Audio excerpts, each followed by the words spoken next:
Olá para você que nos acompanha aqui no Momento Cinema. Eu sou a Jess. Eu sou a Cassie. E esse é o último episódio do nosso Momento Cinema especial Oscar antes da cerimônia do Oscar. Hoje a gente vai falar sobre as indicações de melhor filme.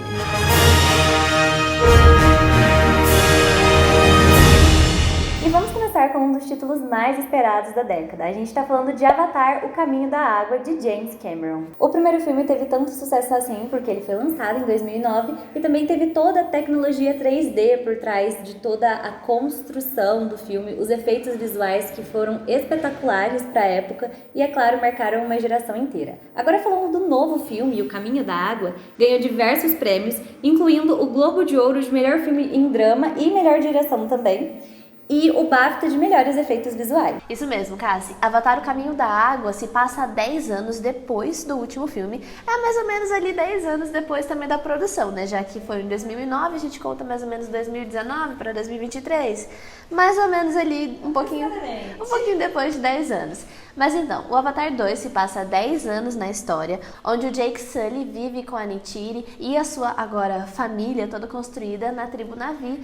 E acontece que aquela batalha do primeiro filme se prolonga, ela continua e ela acontece, ela volta no segundo filme, nessa batalha entre os humanos e os nativos de Pandora.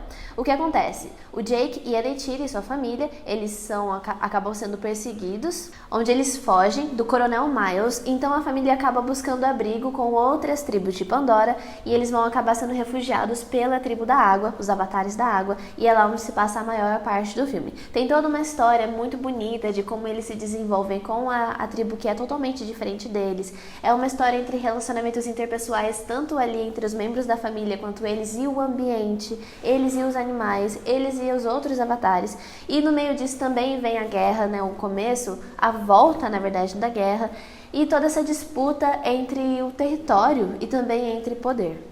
Bom, e uma das coisas que mais chamou a atenção desde o primeiro filme do Avatar são os belíssimos efeitos visuais, a fotografia esplêndida que realmente faz com que o espectador fique submerso naquela história. Ele vai entrar dentro dela, ele vai sentir o que os personagens estão sentindo justamente por conta dessa produção incrível. Inclusive, os atores realmente entraram dentro da história, porque eles entraram dentro de um tanque gigante, porque o diretor não quis usar os efeitos especiais pendurados por cabos para fazer os movimentos dentro da água. Então, realmente, os atores estavam dentro da água. Eles estavam em um tanque com 3,4 milhões de litros de água.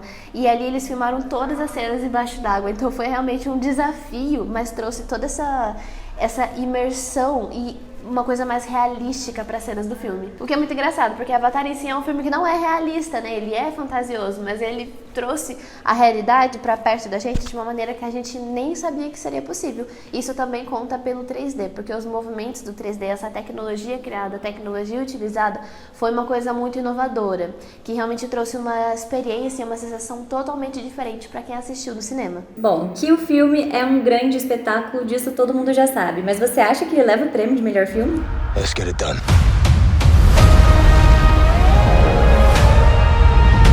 Nosso segundo indicado é o filme Elvis, do diretor Baz Luhrmann, e Elvis conta a história do cantor Elvis Presley. Esse filme ele foi premiado já bastante, agora antes a gente não sabe, né, se ele vai ser premiado pro Oscar, mas antes da cerimônia ele já levou vários prêmios para casa, como por exemplo o prêmio Globo de Ouro de melhor ator em filme dramático pelo papel do Austin Butler como Elvis, e também o BAFTA de melhor ator também pro Austin Butler. Inclusive ele tá concorrendo também ao Oscar, o Austin Butler, como melhor ator. Será que ele vai levar?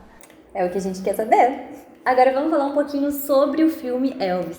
A trama acompanha a vida do cantor desde o momento de sua descoberta até a sua ascensão e o final da sua carreira. É muito interessante a forma como é abordada a relação do cantor com seu empresário, o Coronel Tom Parker. E uma particularidade desse filme também é a forma como ele é apresentado ao espectador. Ele se passa na visão do Coronel e ele vai apresentando pra gente o Elvis por mensagens subliminares. Ele tá ali de costas e aí ele tá de lado e sempre é muito sombreado, é muito imperceptível, ele só tá passando por ali e você nem percebe que realmente é o Elvis, e quando ele de fato olha pra câmera, é como se ele estivesse se apresentando pro mundo, como se o mundo estivesse realmente descobrindo quem é Elvis Presley e o que ele vai se tornar.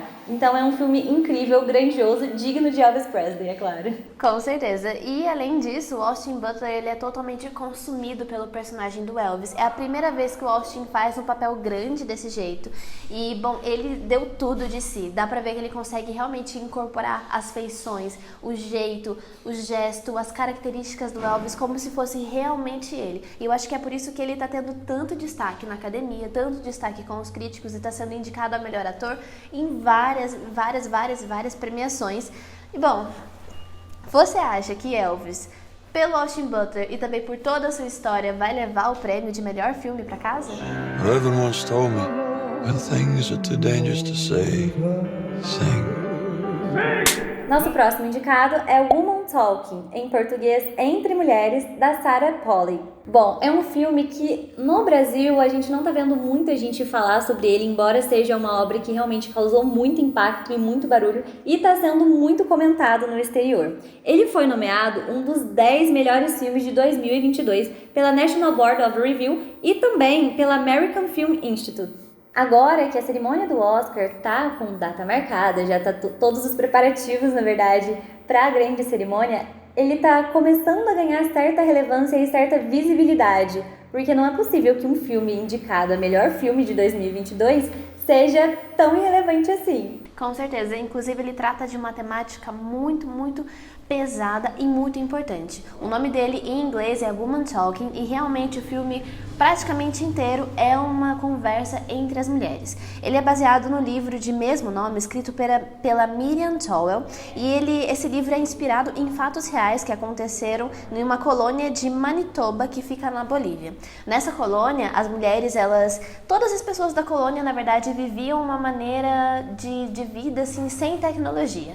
Então, quando você olha o filme, você imagina que está se passando no século passado, porque as roupas deles são antigas, eles não têm tecnologia, eles são um povo bem simplista e bom, não têm acesso muitas vezes nem à educação, como é o caso das mulheres. As mulheres não são permitidas de estudar, não são permitidas de ter voz e inclusive elas são frequentemente abusadas físico e psicologicamente. Elas são sedadas pelos homens dessa colônia, são sedadas e é muito pesado mesmo toda essa história e realmente saber que isso é uma coisa que aconteceu em um período recente, porque apesar de parecer que é no passado, a gente descobre, e esse é um pequeno spoiler, mas tá ok dar ele, porque a gente descobre que esse filme se passa em 2010, então é muito perto da gente, é muito próximo da nossa realidade em questão temporal, mas ao mesmo tempo é distantíssimo da realidade que a gente vê hoje em dia, de discussão de direitos entre mulheres,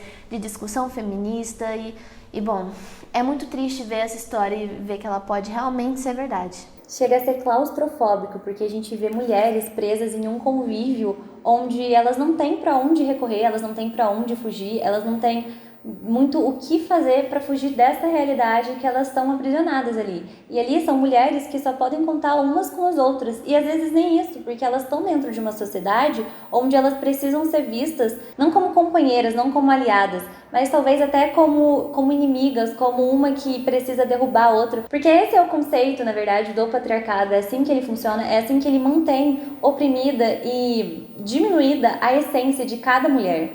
E é muito interessante porque, apesar delas estarem inseridas em um mesmo contexto, em uma mesma opressão, elas têm arquétipos muito diferentes. Enquanto uma é mais raivosa e quer realmente tomar uma decisão muito drástica, a outra não, já é mais moderada, mais cometida e quer tomar uma decisão mais lógica, talvez, um pouco mais embasada no seu raciocínio do que nessa forte emoção de injustiça que todas elas carregam no peito. E mesmo assim, ver todas essas mulheres trabalhando juntas nesse desespero pela liberdade é algo que, ao mesmo tempo que é lindo de se ver, é agonizante. E é interessante ver também que tem esse contraponto com a religiosidade, porque essa comunidade que elas estão inseridas é uma comunidade religiosa. Então, além desse desse peso moral do que nós vamos fazer por causa das atitudes, qual posição vamos tomar, também tem um peso religioso. Ah, será que a gente vai ter que perdoar eles? Porque se a gente não perdoar eles, eles não conseguem ir para o céu.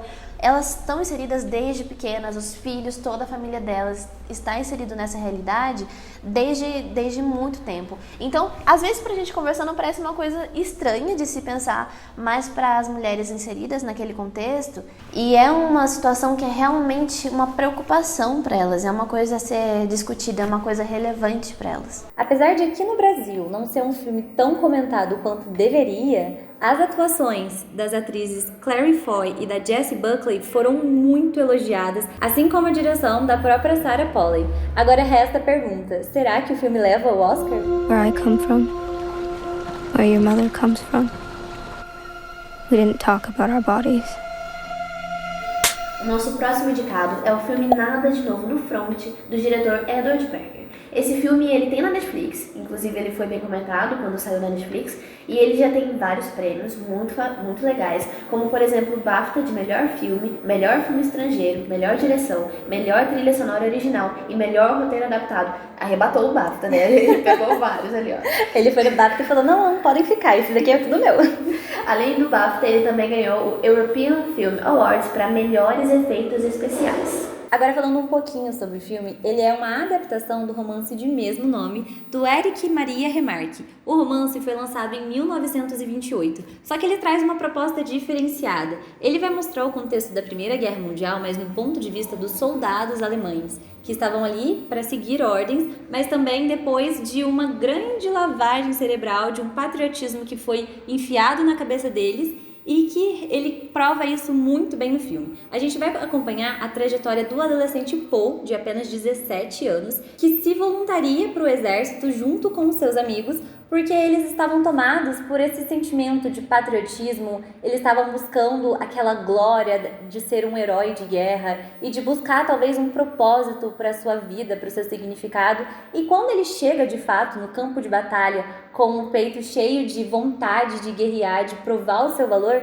ele fica preso num tanto de lama, no meio de trincheiras, que na verdade é muito pesado, é tudo muito sujo, muito brusco e muito horrível, porque ele tá mostrando ali de fato o que é essa realidade de guerra. É um filme que ele não vai avançar da mesma forma como as pessoas naquelas trincheiras, elas não avançavam também. Ele traz todo esse simbolismo da podridão que era retratada dentro das trincheiras e como a esperança e a humanidade iam morrendo pouco a pouco dentro de cada soldado, a cada vida que eles tiravam. Isso mesmo, é um filme muito bruto, muito cruel, ele é muito frio e ele consegue realmente passar essa realidade bem pesada de uma guerra. Ele se passa ali na Primeira Guerra, né, onde era uma coisa muito nova, era a primeira vez que eram usadas armas de repetição, então era uma coisa muito nova e ao mesmo tempo muito horrível, fatal, muito cruel. E nisso o filme consegue tratar muito bem e passar essa dor pra gente da perda, da culpa, da solidão, da doença, de tudo que envolve uma guerra.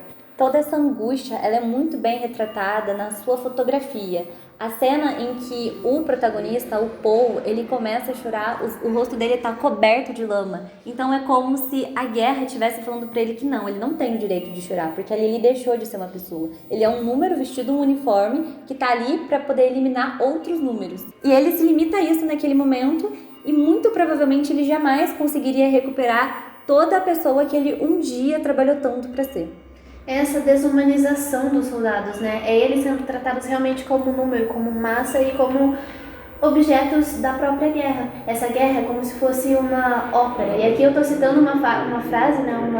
Um pensamento do P.H. Santos, que é outro crítico de cinema, e ele fala que realmente esse filme é uma ópera, que se trata do sofrimento dos pobres, do sofrimento dos povos, em detrimento da fartura dos poderosos, que se deliciam com esse banquete que é a guerra, que é a morte e o sofrimento. Bom, é um filme que incomoda muito o público, é um filme que você não vai sentar lá para você assistir uma tardezinha, porque essa é a intenção, é mostrar toda a dor da guerra, que nunca foi tão recente com o que a gente está vivendo atualmente, com a relação da Ucrânia e toda a situação política que isso desencadeou, mas é um filme muito necessário e muito pesado. Agora resta saber, será que essa mensagem tão forte é o suficiente para levar o prêmio? Meine Mutter wollte nicht, dass ich in den Krieg ziehe. Ich wollte ihnen zeigen, dass ich das kann. Oh, boy. Nosso próximo indicado aqui, para a surpresa de 0 pessoas, é mais uma vez Os Fabelmans de Steven Spielberg. A gente já falou sobre esse filme aqui diversas vezes, porque ele é um dos queridinhos do Oscar, indicado para diversas categorias, com muitas expectativas em cima dele. E é claro, ele tá levando o nome, e não só o nome, a história e todo o coração de um dos maiores diretores de Hollywood. Agora, para falar um pouquinho sobre os prêmios que Os Fabelmans já conquistou, ele ganhou o Globo de Ouro de melhor filme dramático e também de melhor diretor, agora já em 2023. Bom, o filme é uma carta de amor ao cinema. É como se fosse uma obra que explica todo um contexto, toda uma obra, porque é o Steven Spielberg falando da vida dele, falando da carreira dele como diretor e dessa paixão que ele tem sobre o cinema em um filme produzido por ele. Então, esse filme conta a história do jovem Sammy, que quando criança é introduzido a esse mundo dos filmes por uma vez que os pais dele levam ele ao cinema, ele fica maravilhado e ele decide que ele quer realmente trabalhar com isso, que ele quer isso pra vida dele. E ao mesmo tempo que o filme vai mostrando a trajetória do Sammy, representando a vida do Spielberg, ele foca muito na família dele também, como ele se relaciona com os pais, como ele se relaciona com ele mesmo e como ele vai se descobrindo ao longo de todo o seu crescimento. Esse filme é uma longa carta de amor. É uma carta de amor declarada à sua mãe, que é uma figura muito importante, foi muito presente em toda a trajetória do Spielberg. É uma carta ao seu tio, que também foi muito importante por toda a sua personalidade e toda a sua individualidade, que realmente traziam muita inspiração ao Sammy, que no caso é o jovem Spielberg. E, principalmente, uma carta de amor aberta ao cinema, é como uma forma de agradecer tudo que o cinema fez por ele, porque o cinema construiu a pessoa que ele é e, através disso, ele viu como uma forma de retribuir todo esse amor. Exatamente, é uma história muito sensível, muito marcante, não só para o diretor, mas como para a gente também que está assistindo e acompanhando tudo isso, porque afinal o Spielberg marcou a nossa vida, marcou a nossa infância com as suas obras, então ver tudo isso reunido em uma obra fictícia, né? Porque não fala do Spielberg, não é como se fosse um documentário, mas ver ele retratado em uma de suas obras é simplesmente maravilhoso. E essa é uma memória em forma de uma história linear. É uma memória do Spielberg trazida diretamente pra gente por meio de uma das suas narrativas, de uma das suas histórias espetaculares. Bom, que ele tá cheio de indicações a gente já sabe, mas será que essa ele leva? What was your favorite part? O próximo indicado desse vídeo também é um filme que já foi muito falado, já foi muito discutido e foi muito elogiado pela gente e pela crítica. Eu tô falando de Os Banshees de Inisherin, do diretor Martin McDonagh. Ele já foi muito falado aqui, mas ele também já foi muito bem premiado. Como, por exemplo, ele levou o Globo de Ouro de melhor filme, comédia ou musical, melhor roteiro de cinema, além de outras premiações um pouco menores ao redor de todo mundo. Bom, e falando mais um pouquinho sobre o filme, porque o que a gente já falou antes não é o suficiente para poder expressar a grandiosidade que é a obra Os Banshees de Inisherin, ela retrata a vida de 2 amigos em uma pacata ilha da Irlanda que está muito isolada do resto da sociedade. Nesse momento está acontecendo uma guerra civil na Irlanda e o pessoal dessa ilha não está muito conectado aos acontecimentos dessa mesma época, porque dentro da ilha está acontecendo também uma guerra civil psicológica entre os personagens, que são os 2 melhores amigos, os protagonistas, que é o Patrick, que está sempre muito feliz com a vida que ele leva, ele não tem grandes ambições, ele só quer continuar vivendo a vida dele com a irmã dele na ilha que ele ama morar, com um amigo dele que faz tanta diferença e estrutura tão bem toda essa parte de sua vida, e o Cole, que é esse grande amigo, que simplesmente vira pra ele e fala, olha só, não quero mais a nossa amizade, não chegue mais perto de mim, e é isso. E o Patrick fica simplesmente abismado com uma coisa dessas, ele não aceita, e ele vai atrás do seu amigo e tenta buscar satisfações e entender o que está acontecendo e se reaproximar, e quanto mais ele tenta se reaproximar do amigo dele, mais o amigo dele reluta e mais ele volta. É um filme muito bonito que fala sobre a solidão, fala sobre o desespero de você se sentir sem saída e você se sentir com desesperança. É um misto de tantas emoções, é algo tão forte, tão bonito, que você começa a assistir e fala, ai, que bonitinho, e aí quando você menos espera, ele acaba com a sua vida. Exatamente. É um filme que realmente te impacta e te faz pensar sobre todas as suas relações com as outras pessoas e suas relações consigo mesmo. Porque ele parte da premissa entre essa amizade dos dois, mas ao longo do filme ele vai desenvolvendo cada personagem na sua individualidade, que faz você refletir sobre como você leva a sua vida e como você lida consigo mesmo, com a sua solidão, como você lida com os seus pensamentos e como você lida com os seus próprios sentimentos. O Colm e o Patrick são amigos de longa data, mas eles são personagens muito diferentes um do outro. Como você disse, o Patrick, ele é uma pessoa muito estonteante, ele é alegre, ele é legal, e o Colm ele é mais quieto, ele é mais frio, mas os dois eles tinham uma boa relação, eles tinham esse bom equilíbrio, até que as coisas realmente desandam, e a gente entende o porquê depois, só que realmente é uma coisa a se refletir, sobre os seus propósitos de vida, legado na Terra, sobre suas relações, sobre a solidão, sobre realmente a marca que você quer deixar, não só nas pessoas com quem você convive, mas também aqui no lugar onde você está. É um filme que resgata muito essa origem, essa cultura da Irlanda, tanto que ele é ambientalizado lá, os atores eles são irlandeses, ele tem essa riqueza no seu cenário, em toda a sua estética muito irlandesa, muito rica de detalhes que realmente te fazem aprofundar na história, te imerge em todo aquele cenário e te faz envolver cada vez mais na história, até que o filme dá um ultimato entre os personagens e você se sente também com o ultimato e fica naquele desespero de saber o que vai acontecer e tentar descobrir, na verdade, o final do filme. Bom, é um filme que a gente realmente pode dizer que muda muitas histórias, muda muitas vidas, porque depois de assistir a um filme desses e ser intimado a passar por uma grande reflexão, tantas reflexões, na verdade, de tantos pontos da sua vida, não tem como você ser a mesma pessoa com os mesmos pensamentos depois de uma experiência tão intensa quanto essa. Mas será que vai ser o suficiente para levar o prêmio de melhor filme no Oscar de 2023? Now, if I've done something to you, just tell me what I've done to you. Well, you didn't do anything to me. I just don't like you no more. You liked me yesterday. Nosso próximo indicado é Tudo em Todo Lugar ao Mesmo Tempo, de Daniel Kwan e Daniel Scheinert. É um título também já muito repetido por aqui, e por que não repetir, não é mesmo? Depois de ser indicado para 11 categorias do Oscar de 2023. É realmente um número espantoso. Todo mundo chocado com a proporção que esse filme tomou. E agora falando um pouquinho mais sobre os prêmios que o filme já conquistou, ele levou o Globo de Ouro de Melhor Atriz em Comédia pela protagonista, a Michelle Yeoh. Também levou o Critics' Choice Award de Melhor Filme e o Globo de Ouro de Melhor Ator Coadjuvante com Ke Huy Quan. Além disso, ele também levou o prêmio do Sindicato dos Atores como melhor elenco. Isso mesmo, Cassi. E olha, o filme é muito legal, a gente já vem falando sobre ele há muito tempo aqui. E Tudo em Todo Lugar ao Mesmo Tempo conta a história da Evelyn. Ela é uma dona de lavanderia que está afundada em dívidas, ela está passando por problemas pessoais, problemas no casamento, problemas com a filha dela. E enquanto ela tenta resolver tudo aquilo e dar um jeito na vida dela, ela acaba descobrindo que ela tem alguns poderes especiais. Ela descobre que ela é a única pessoa que pode salvar o multiverso que está sofrendo uma ameaça de um poder maligno e ela tem que do nada se tornar uma heroína. No meio de todos os problemas que ela já tem, ela tem que resolver o problema do multiverso e salvar todo mundo. É mais um problema rotineiro, né? Quem nunca teve que resolver uma bagunça no multiverso?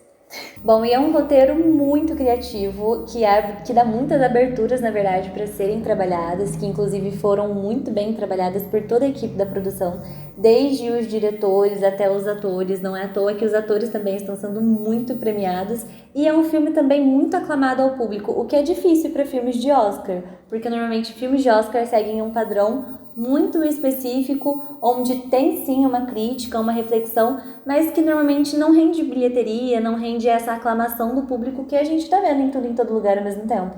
Isso mesmo, inclusive é difícil a gente ver algum filme de herói sendo indicado principalmente à categoria de melhor filme. Então isso em si já é uma coisa muito legal da gente ver nessa edição. E bom, Tudo em Todo Lugar ao Mesmo Tempo tem esse roteiro criativo, tem esse roteiro legal, mas ele é bem esquisito, a gente deve falar. Porque ele fala sobre o multiverso, e o multiverso em si é um tanto esquisito. Há salvo, assim, o multiverso da Marvel, que a gente sabe que é esquisito, a gente que acompanha, né, os filmes, sabe que é esquisito, mas o multiverso em Tudo, em Todo Lugar ao Mesmo Tempo, ele é como se fosse vários ali em um só. Claro, essa é a definição de multiverso, mas ele é considerado pelas pessoas que realmente entendem da área, pelos cientistas, como se fosse a aproximação mais clara do multiverso como ele poderia ser se realmente fosse verdade. E essa esquisitice visual, por mais harmoniosa que possa parecer e por mais atrativa que ela realmente seja, ela acaba deixando um pouquinho superficial a própria história do filme em si, porque tem muitas aberturas para serem exploradas e essas aberturas de fato são exploradas, mas o desenvolver da história ele acaba deixando um pouco por desejar. Então a pessoa, o espectador que está ali acompanhando tudo aquilo, ele pode ficar muito perdido ali no meio. Infelizmente. Mas assim, o filme ele é ótimo, ele tá concorrendo na categoria de melhor filme, ele é caótico, ele é um filme um pouco surtadinho, mas isso é uma coisa já característica dos Daniels, né? Se você ainda não viu o nosso vídeo sobre os diretores, vai lá ver um pouquinho, porque os Daniels têm essa bagagem Eles têm essa pegada um pouco mais... fora da caixa. Completamente fora da caixa. Mas é o jeitinho dele, e é isso. Mas será que esse filme leva o Oscar? I'm here because we need your help. Very busy today. No time to help you. Nosso próximo na lista é o filme Tar, do Todd Field. Tar é um filme que a gente já falou antes, a gente falou no nosso primeiro episódio aqui do Momento Cinema Especial Oscar, porque ele também está concorrendo, a Cate Blanchett, na verdade, está concorrendo por ele com o prêmio de melhor atriz de 2023. Entre os prêmios que esse filme já recebeu, a gente pode contar o BAFTA, o Globo de Ouro e o Critics' Choice de melhor atriz para Cate Blanchett e também o National Society of Critic Films Awards de melhor filme. Então aqui ele já recebeu uma premiação de melhor filme. Será que ele vai levar essa também? É o que a gente quer saber. Agora vamos falar um pouquinho sobre a história pra gente poder inteirar vocês sobre o que tá acontecendo e por que esse filme tá sendo tão bem falado. Ele traz uma proposta um pouco diferente. A Cate Blanchett interpreta Lydia Tarr, que é uma regente, uma compositora da Filarmônica de Berlim, que no começo do filme já aparece dando uma entrevista, porque ela tá no auge da sua carreira. E eu vou ressaltar aqui um pouquinho sobre a naturalidade da Cate Blanchett. Não é à toa que ela está concorrendo ao Oscar de melhor atriz, porque ela dá um espetáculo de atuação e é lindo de se ver. Mas voltando a falar um pouquinho sobre o filme, que nesse momento é o que realmente importa, a Lydia está nesse momento de auge da sua carreira e ela mostra muito bem como que ela tem um controle total sobre a sua vida, que na verdade essa é uma das características da personagem, até que no desenrolar do filme e nos acontecimentos que vão se passando, ela vai perdendo completamente o controle e a carreira dela vai declinando e ela se vê perdida. E o interessante do filme é que ele analisa todas essas nuances. A nuance do poder e o que acontece com todo o sentimento de desespero que o declínio causa e como as pessoas reagem ao poder, à influência, o que ela faz, como ela pode corromper. E um ponto muito importante para se ressaltar é que o Todd Field ele fez questão de fazer esse filme toda focada em uma visão feminina mesmo. A personagem feminina era a personagem do poder, então ele queria destoar um pouco dessa visão do homem que está no centro de tudo. Não, dessa vez a gente está vendo uma mulher ali, que também tem todas as suas complexidades, todas as suas particularidades e que reage a uma forma completamente diferente e completamente humana nas situações das quais ela é colocada. E assim como a Lydia, ela é regente de uma orquestra, o filme em si, ele é muito orquestrado, porque ele mostra realmente essas nuances da personagem, esses altos e baixos, e a história, a construção da narrativa também tem todo esses altos e baixos, tanto na sua trilha sonora quanto nos acontecimentos. A gente, como espectador, vai sendo conduzido por essa narrativa e vai se envolvendo cada vez mais na história, até perceber que realmente a Lydia, ela é uma personagem difícil de se gostar, porque a gente deve dizer aqui que ela é uma personagem forte, no sentido de que ela tem uma personalidade forte. Não é todo mundo que gosta da Lydia Tarr. Na verdade, ela não é para ser gostada. Esse é a intenção, na verdade, do Todd. Ele quer mostrar essa dualidade, essa face humana, na verdade, porque todo mundo tem um lado que é bom e um lado que não é bom. E a gente precisa trabalhar esses dois lados, mais do que isso, precisam ser mostrados no cinema, eles precisam ser vistos e explorados. Então você vai assistir o filme, você vai ficar com ódio da Lydia, e aí você vai ter empatia por ela, e depois vai ficar com raiva de novo, e vai ser isso o filme inteiro, porque essa é a intenção do Todd, que foi, inclusive, muito genial. E bom, será que esse filme vai ser digno? Será que a Lydia Tarr vai ganhar tanto público a ponto de render pro filme o prêmio de melhor filme de 2023?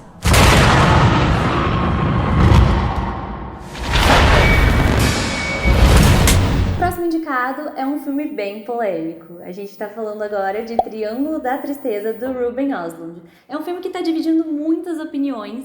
É algo muito extremo, na verdade, porque ou você ama o filme ou você odeia. A Jéssica vai falar um pouquinho pra gente do porquê disso, mas antes vamos pras premiações. Porque ele já ganhou a Palma de Ouro e também o Prêmio do Cinema Europeu de Melhor Filme. E bom, sobre o que fala o Triângulo da Tristeza? Ele conta a história de dois modelos, o Carl e a Yaya. Eles são classe média, eles estão tentando se inserir ali no mundo fashionista, estão tentando ser influencers, e aí eles conseguem a entrada, eles conseguem participar de um cruzeiro junto com um grupo de milionários. Então eles estão nesse cruzeiro top de linha e eles são assim...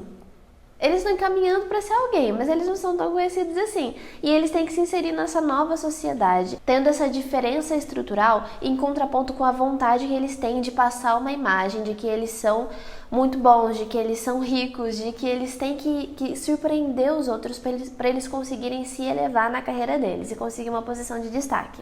O filme, na verdade, é uma sátira. Por isso você falou, Cássia, né, que ou você ama ou você odeia. Porque ele é para ser uma comédia, mas que na verdade é uma comédia um tanto constrangedora. Incômoda. Ele foi feito para ser assim. Os personagens fazem comentários, eles fazem perguntas que você fica constrangido por eles. É aquela sensação de vergonha alheia que é para ser engraçado, mas na verdade você não tá dando risada. Você só quer levantar e sair correndo. É isso mesmo. E esse foi o objetivo do filme, porque na verdade ele conta muito sobre isso, sobre o ego presente nas redes sociais. Você querer se mostrar diferente do que você é.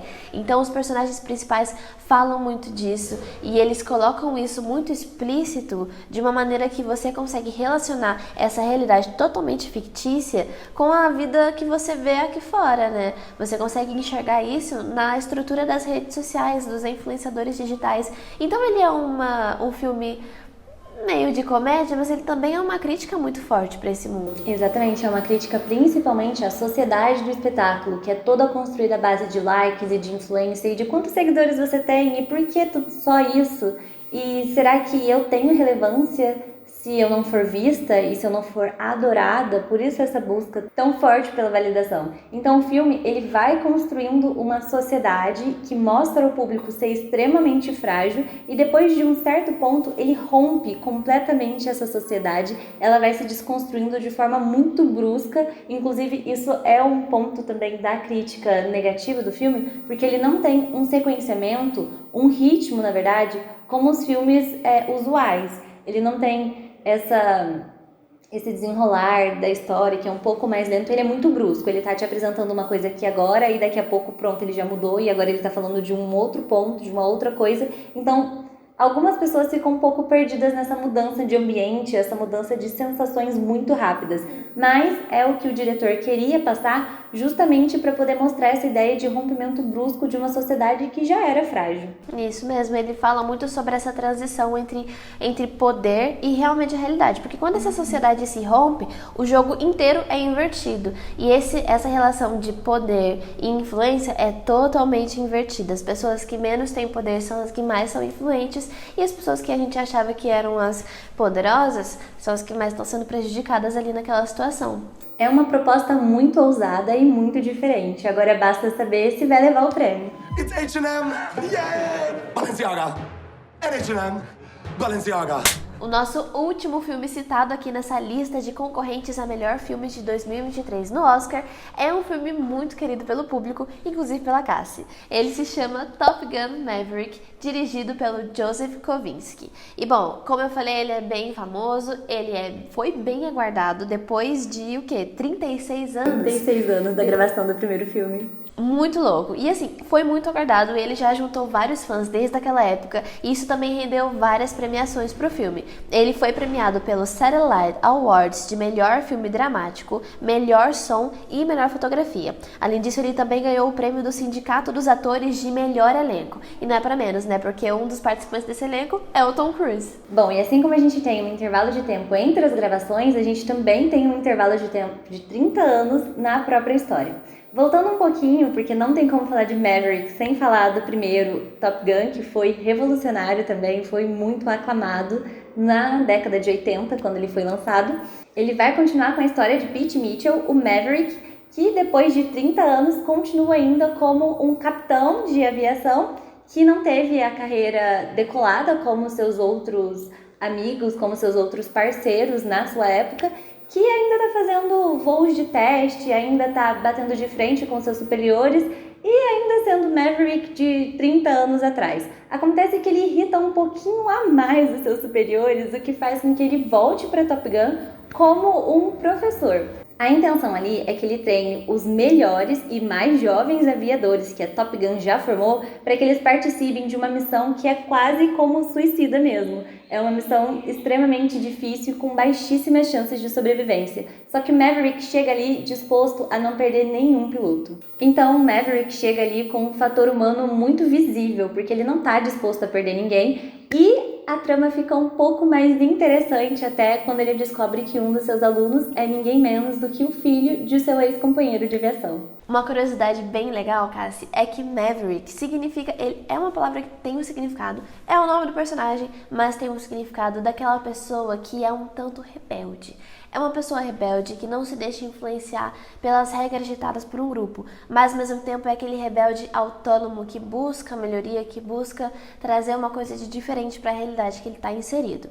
E essa é uma coisa muito legal, porque se relaciona tanto com o personagem, com o Maverick, quanto com o próprio Tom Cruise. Porque os dois, eles têm essa característica bem forte de estarem sempre em constante evolução e desafio. O Tom Cruise se dispondo a fazer as suas cenas de ação, a sempre estando ali na ativa, quanto o Maverick, que também se recusa a ser vencido pelo passado. E voltou agora nesse segundo filme, treinando uma equipe, botando tudo de si ali de novo. E bom, voltando a falar um pouco sobre o filme, apesar de ele ter toda essa bagagem do personagem ter esse sentimento de culpa, um sentimento, uma necessidade de reparação com esse personagem que é o filho do antigo amigo dele, ele entrega cenas de alta performance de aviação. É um filme muito dramático.